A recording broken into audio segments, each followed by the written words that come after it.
ఓం శ్రీ మాత్రే నమః. ఇప్పుడు తెలియజేసే అంశము, దృష్టి దోషం తొలగాలి అన్నా, ధనాదాయం పెరగాలి అన్నా, గృహ యోగం కలగాలి అన్నా అమావాస్య నాడు తప్పనిసరిగా ఈ చిన్న చిన్న పరిహారాలు అనేది ఆచరించడం చాలా చాలా మంచిది. పెద్ద పెద్దవేం కాదు నాన్న, వెరీ సింపుల్. దానికల్లా మీరు చేయాల్సింది మీ గృహంలోనే ఆచరించవచ్చు. లేదనంటారా, నాగప్రతిష్ఠ చేసి ఉంటాయి కొన్ని ప్లేసెస్, రావి చెట్టు కింద అలా, అక్కడికైనా వెళ్ళి మీరు ఆచరించవచ్చు. మీ గృహంలో అయినా దీపారాధనలో చేయవచ్చు, ఏ ఆక్షేపణ లేదు.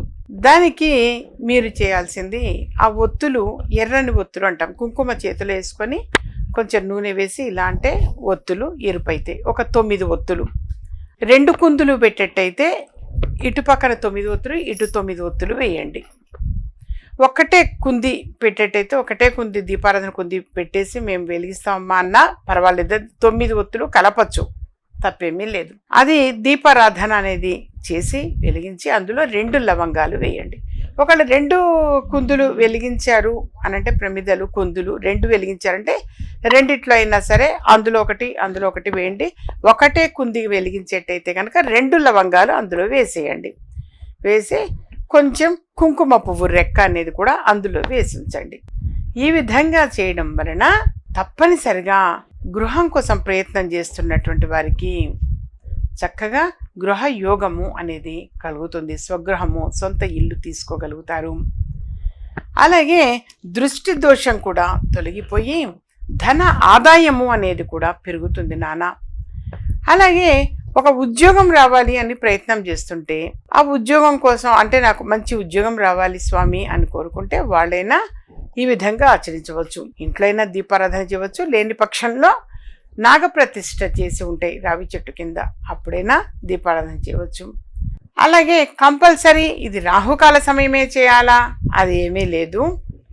మీరు ఉదయం పూట మామూలు నిత్య దీపారాధన ఎలా అయితే చేస్తారో ఆ విధంగా ఆచరించవచ్చు. అలా చేశారు అనంటే మాత్రం తప్పనిసరిగా నాన్న మీకు అన్ని విధాలుగా కూడా కలిసి వస్తుంది. సకల శుభాలు చేకూరుతాయి. శుభవార్తల మీద శుభవార్తలు వినే అవకాశం ఉంటుంది. ఎన్ని వారాలు చేయాలి, ఎన్ని నెలలు చేయాలి, ఇప్పుడు అమావాస్య రోజు చేయమని చెప్పాం. ఎన్ని నెలలు చేయాలమ్మా అన్న సందేహం కలగచ్చు. ఇన్ని నెలలు అనేమీ లేదు, మీకు ఎంత కాలమైనా ప్రతి అమావాస్య చేయవచ్చు. ఇంతకు మునుపు ఇదే పద్ధతి మంగళవారాలు తెలియచేయటం జరిగింది. ఆ మంగళవారం అనేది కూడా ఎన్ని వారాలైనా ఆచరించవచ్చు. అంటే మంగళవారం రోజైనా ఇలా ఆచరించవచ్చు, అమావాస్య తిథి రోజైనా ఆచరించవచ్చు. అమావాస్య మంగళవారము కలిసి వచ్చింది అని అంటే తప్పనిసరిగా మీరు ఆచరించండి. ఇలా ఆచరించడం వలన దృష్టి దోషము అనేది తొలగిపోతుంది. దృష్టి దోషం తొలగిపోయి మీకు సకల శుభాలు చేకూరుతాయి.